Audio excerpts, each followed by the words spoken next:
sou a Lia e bem-vinda ao meu canal. No vídeo de hoje eu vim falar pra vocês das vezes que eu fui enganada por filmes com um plot twist muito parecido com o do Sexto Sentido. Aliás, dessa vez eu tenho um que não é filme, mas que é um episódio de uma série. Então, creio que todo mundo saiba qual é o grande plot twist de Sexto Sentido, a não ser quem de fato realmente nunca viu o filme. Creio que é um dos melhores plot twists do cinema e é um filme que eu vi a primeira vez quando eu era criança.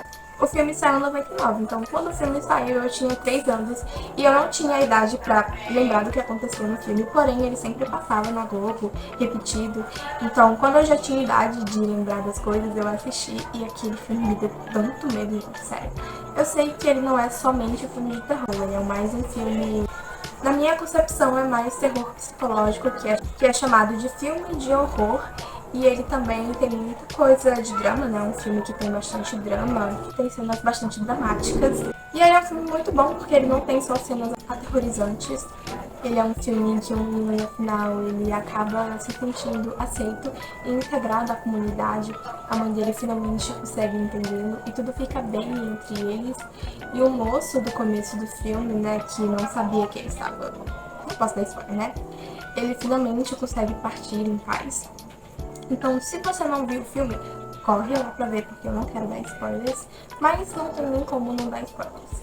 É o seguinte, o cara no começo do filme tava bem na nossa cara. Ele é um terapeuta e ele leva um tiro de um paciente que ele sente que não conseguiu ajudar. Muito porque a fé dele impedia ele de entender o que estava acontecendo. Ele deixou com que a visão de mundo dele atrapalhasse no trabalho dele e ele acabou que não acreditava que o rapaz que ele atendia, que era criança, que era um psicólogo infantil, via espíritos. Ele achou que o menino tinha um problema mental. Nunca conseguiu de fato ajudar o menino, que acaba invadindo a casa dele, matando-o e em seguida se matando. Ele acaba se sentindo culpado e não percebe que ele também acabou sendo morto neste ataque. Vive a vida dele normalmente, mas ele pretende continuar atendendo crianças e ajudando elas, já que ele é psicólogo. Em um determinado momento, ele pega a ficha do Cole, e o Cole tem...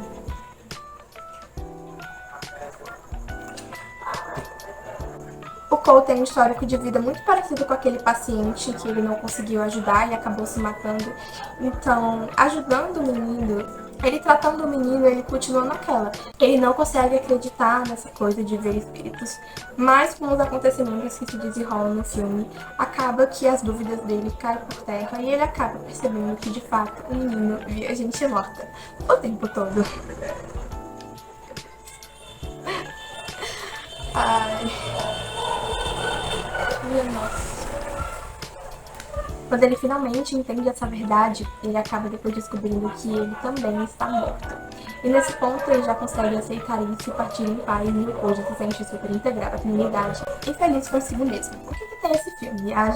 Todo mundo que assiste fica surpreso em saber que o rapaz na verdade estava morto o tempo inteiro. E tava bem na nossa cara, né? Ele começa levando um tiro no início do filme, então todas as respostas estavam lá, só nós que não queríamos ver. A grande questão é, eu fui enganada uma vez assistindo esse filme quando eu era criança, e aí eu passei a não lembrar do filme, né? Porque fazia muitos anos, né? Eu era criança. E aí eu fui rever, acho que foi durante a pandemia, e eu não lembrava do que eu tinha no filme, e aí eu fui surpreendida de novo pelo mesmo filme. Mas sabe o que é mais engraçado? É que não foi a última vez. Tem um filme que talvez você conheça que se chama Os Outros, que tem a Nicole Kidman, maravilhosa, que a premissa é parecida. Eu não vou dizer que é cópia, porque de fato não é, porque esse filme ele é inspirado em outro filme, na verdade. Esse da Nicole Kidman é um remake que foi feito, acho que foi nos anos 30, e que também parece que foi inspirado em algum livro, em alguma coisa. Enfim, então de fato este filme não copia o Sexto Sentido, mas como ele foi lançado algum tempo depois do Sexto Sentido, algumas pessoas podem acabar fazendo esse comparativo e que um não é a cópia do outro, porém eles têm uma coisa que é parecida no roteiro. Bom, a Nicole Kidman está sozinha com seus filhos durante a guerra, esperando seu marido voltar. Eles constantemente ficam sem luz por causa da guerra, né, dos bombardeios e tal. Eles ficam isolados por causa, novamente, da guerra. Então eles só ficam naquela casa, eles não saem, eles não fazem muitas coisas. E aí começam a acontecer várias coisas esquisitas no filme, a Nicole cuidando dos filhos, e ela é extremamente religiosa. Acho que é o que hoje em dia a gente chama de extremista religiosa. Acho que hoje em dia ela invadiria o Congresso no Rio de Janeiro. Coisas estranhas começam a acontecer. E a Nicole e os filhos começam a ter muito medo dos fantasmas, gente. Porque vem umas coisas esquisitas, umas coisas somem, sabe? Janela que abre sozinha, as crianças têm sensibilidade à luz, e as crianças começam a passar mal por causa do sol. E depois a gente acaba descobrindo que essas aparições esquisitas, na verdade, são eles que estão meio perdidos no tempo. Que são eles que, na verdade, não deveriam estar ali, mas meio que estão, mas não o tempo inteiro. Às vezes eles vêm, às vezes eles não vêm, porque, na verdade, eles estão mortos.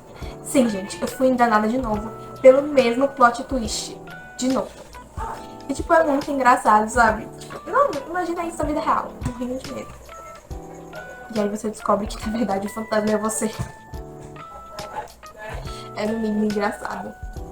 E aí eu fui enganada pelo mesmo plot twist, só que dessa vez, eu já adulta, eu lembrava o que acontecia nesse filme, né? Parece que eu vi já mais velha do que eu vi o Sexto Sentido, então eu lembrava dessa parada aí. Gente, eu tenho que falar, sabe? Esse filme é maravilhoso, ele tem cenas de horror bem construída, o horror psicológico, e é uma coisa que você também dá pra dar uma risada, né? Tipo, você tá morrendo de medo do fantasma, mas meio que você é o fantasma.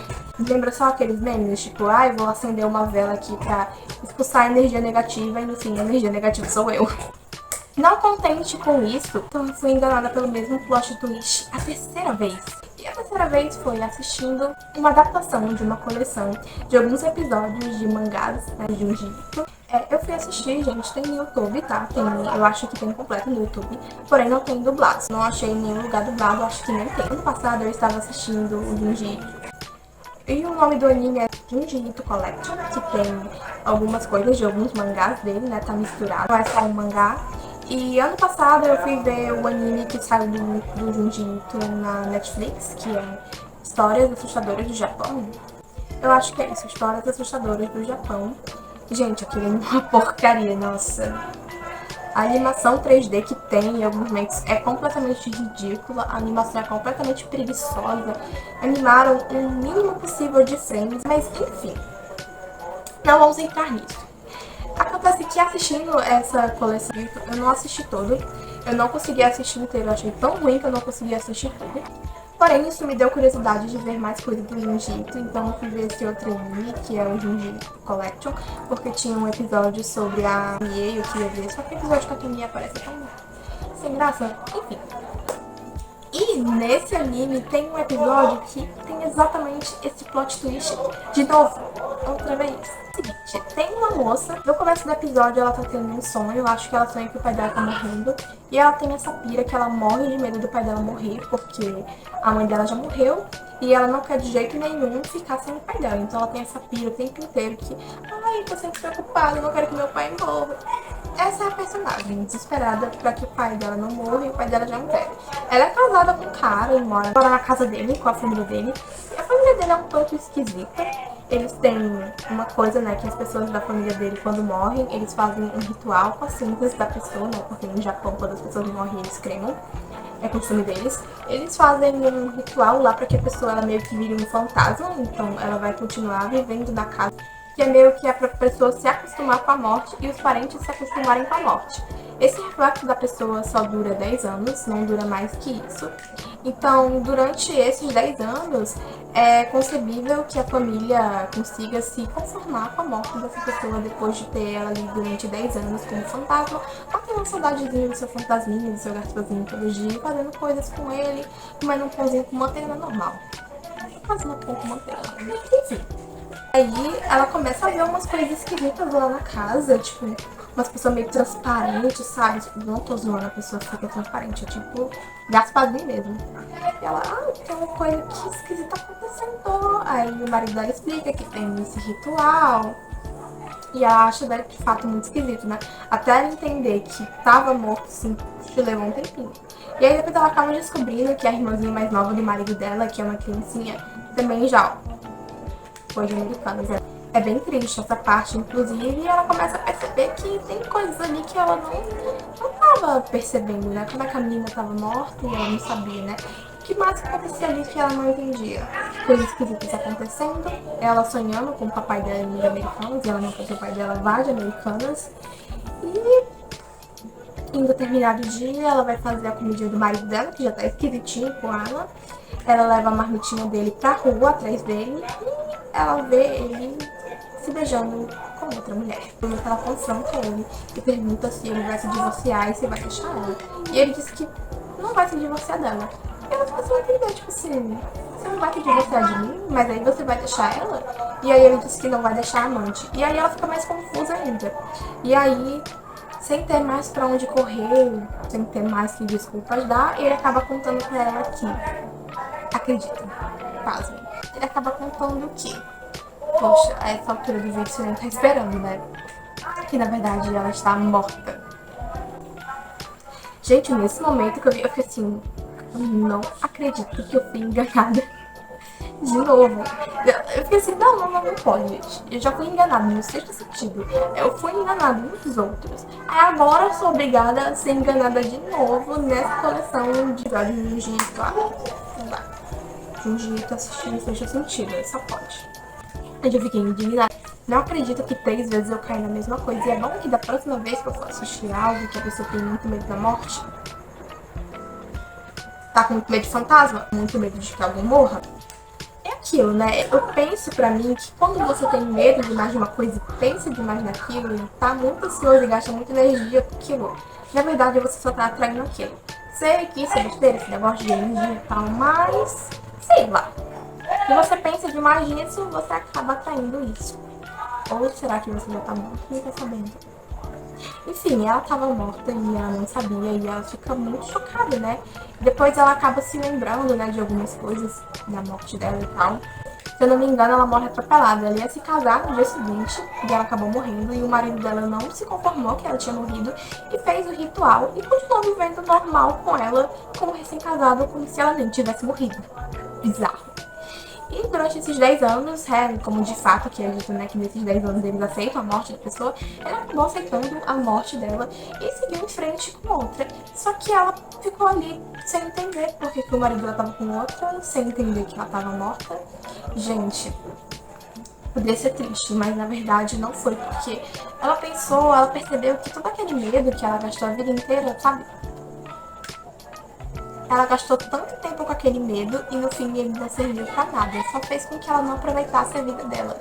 E no final, o maior medo que ela tinha durante a vida inteira, que fez com que ela nem aproveitasse as coisas direito, nem se concretizou. Porque o pai dela não morreu antes dela. Ela morreu antes do pai dela. Olha só que terrível. Essa foi terrível mesmo jeito. É isso, né? Que garantir que você tem que seus pais vão morrer antes de você. Você não tem. É triste, mas é verdade. Então, quando ela descobre que ela é fantasma e que o marido dela nem gosta mais dela, já aceitou que ela já foi, então ela, bom, eu não tenho mais o que fazer aqui, né? E foi embora, sem nem avisar. Acho que ela só se despediu da garotinha. E aí ela foi pra aquela pessoa que de fato realmente ela gastou tanto tempo pensando e tanta energia, e aquela que se importava com ela e nunca deixava de amar ela e nem de pensar nela, mesmo depois de 10 anos, que era, no caso, o pai dela. E, gente, eu não lembro exatamente quanto tempo ela estava morta, mas eu creio que era 8 anos. Eu lembro, assim, que acho que não, era 8 ou era 6 anos que ela estava morta, porque ela perguntou pro marido dela, quanto tempo eu tô morta? E aí ele fala pra ela, então, eu tenho essa quantidade aqui de anos, que eu acho que era 4. Então eu vou aproveitar com alguém que parece. E ela foi pra casa do pai dela, né? Porque parece que nessa concepção do Junji, os fantasmas eles têm um corpo, né? Visível, tocável. Mas à medida que a pessoa vai chegando perto dos 10 anos, né? Que é o tempo que dura esse reflexo, esse fantasma, ela começa a desaparecer, como se fosse um Gasparzinho, né? Mas como ela não tinha 10 anos de fantasma, então ela ainda tava, né? Porque se ela foi pro pai dela e o pai dela ia aceitar, então porque o pai dela não tava percebendo que ela era fantasma, né? Eu nem sei, porque não foi falado no episódio se o pai dela sabia que ela tinha morrido ou não. Eu entendi, pelo que eu entendi, ela morreu e o marido dela não contou que ela morreu e continuou agindo como se ela estivesse viva, tanto que ela nem sabia que ela estava morta. Porque os velhinhos que estão de fantasma lá, dá a entender que eles sabem que eles estão mortos, né? Eu acho que até a garotinha, ela sabe que ela tá morta, só que ela era tratada como se ela fosse viva. Só que a família do marido dela tratava ela muito mal, meio que ignorava ela e ela não sabia por quê. Depois que ela entendeu que ela estava morta, né? Não é porque eles não gostavam dela. Então eu entendi que o pai dela não sabia que ela era um fantasma e ia aceitar ela e ela foi morar com o pai dela, que eu achei um final bem legal, né? Tipo assim, você só tem 10 anos. Na verdade, você só tem mais 4. E você vai ficar com quem não tá nem pra você. Dedica com quem nunca vai deixar de amar você, não importa quanto tempo passe. Achei muito bonito. E também esse medo, esse pânico de uma coisa que na verdade nunca aconteceu e que se ela tivesse vivido a vida dela sem esse medo, ela teria aproveitado muito mais. E que esse pânico, essa ansiedade por alguma coisa não adianta de nada. E se acontecer aquilo que você estava com muito medo, bom, então, todo aquele tempo que você desperdiçou pensando naquilo, no medo, você poderia ter gastado com outra coisa. E aí você se estressou antes, durante e depois que a coisa aconteceu. Então, realmente não vale a pena. Eu achei esse episódio muito bom, ele é muito reflexivo. E também tem esse elemento de terror e de suspense. Muito bom. E essa foi a história de quando eu caí 3 vezes no mesmo plot twist que me enganou. Espero que tenham gostado. Até o próximo vídeo.